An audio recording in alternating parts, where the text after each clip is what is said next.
You know, we live in a world that literally never goes quiet. Every single waking moment is just filled. Notifications humming, headlines flashing, endless feeds scrolling by. But beneath all that constant noise, there's a biological reality we really can't escape. Our minds have strict, unyielding limits. Today, we're going to trace the fragile architecture of human attention across three totally different scales, from the micro level of a single sentence to the meso level of economic markets, and finally, out to the macro level of entire generations navigating social media. It's really a map of our own cognitive exhaustion. Think about that physical sensation of mental overload for a second. You know the one, that friction in your mind when you're just bombarded with too much, too fast? Our attention isn't this infinite well. It's a finite, highly fragile resource, and right now, it is under siege. Whether you're struggling to parse a confusing sentence, trying to navigate a deliberately complex financial product, or just compulsively scrolling through a blinding screen to avoid being bored, your brain is constantly allocating its limited resources. It's constantly resolving conflicts, and increasingly, it's just hitting a wall of profound mental exhaustion.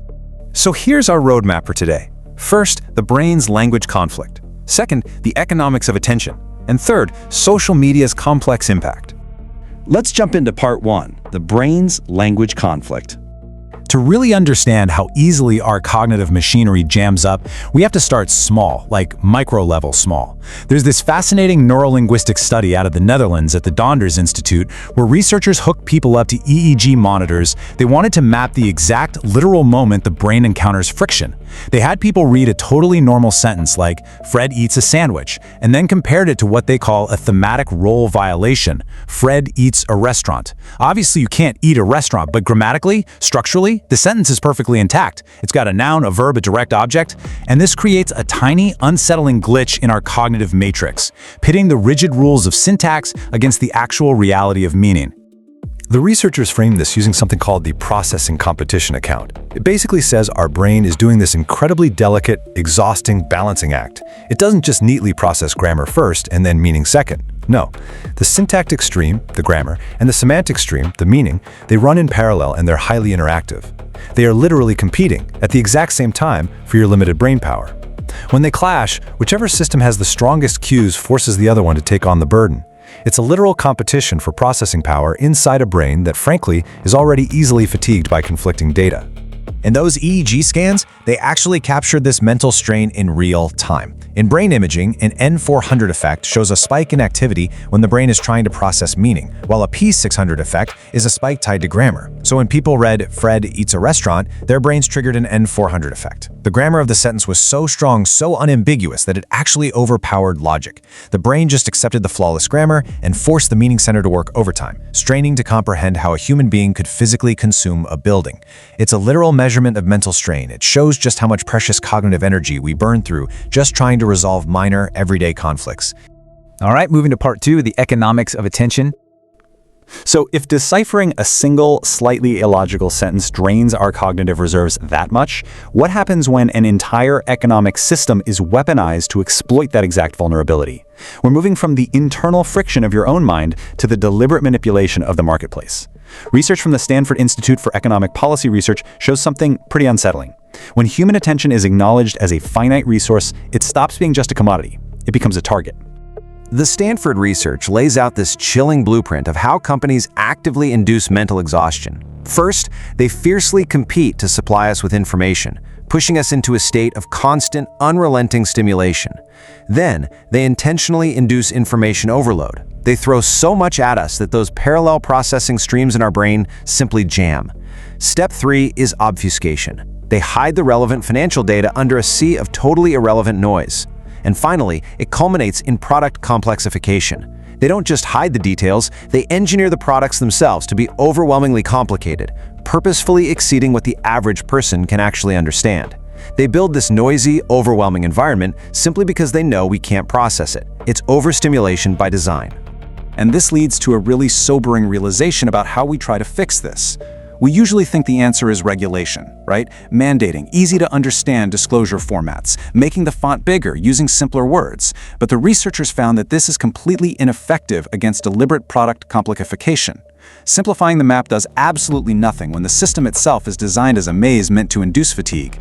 We stay trapped, manipulated by a complexity that systematically exhausts our ability to make any kind of informed choice. Which brings us to part 3, social media's complex impact.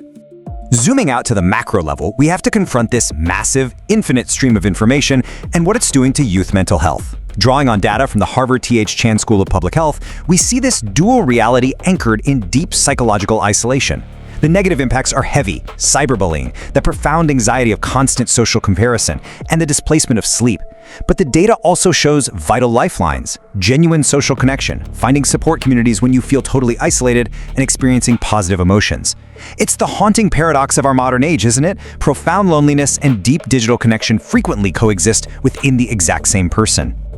The nuance here is absolutely critical. The effects of this constant digital presence are highly idiosyncratic, meaning they vary widely from person to person. And honestly, our understanding is a bit skewed because most existing studies over-index on Western industrialized nations. But the underlying mechanics, they're universally unsettling. The biggest risk of a screen isn't just the glowing pixels, it's displacement. It is the theft of silence, the erosion of our sleep, and the loss of physical reality. The negative correlations are largely driven by social comparison, a cycle that breeds deep anxiety and emotional avoidance. But here's the catch. Human beings cannot flourish without quality social connections. Connections that for so many isolated kids only exist inside the very digital ecosystems that are draining them. The research points to a really fragile, almost precarious threshold, just 1 to 2 hours a day.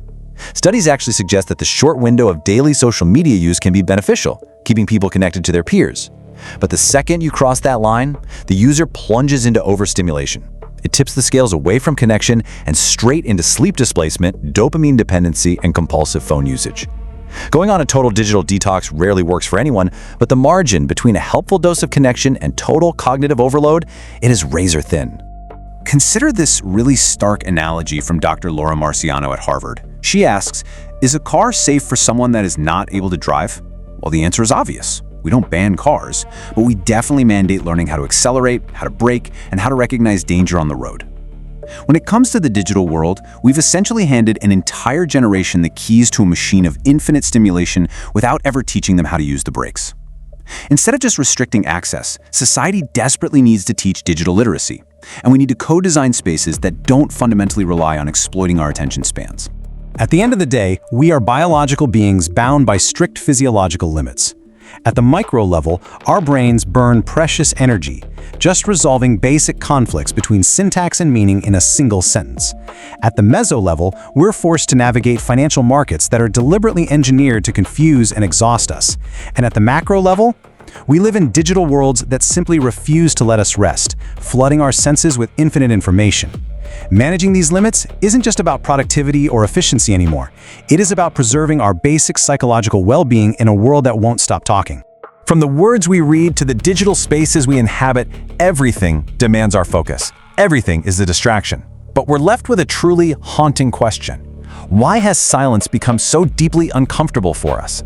The next time you find yourself compulsively reaching for your phone, just pause and ask yourself, what are you trying to avoid? Have we built a world so loud, so constantly stimulating, that we have simply lost the ability to be alone with our own thoughts?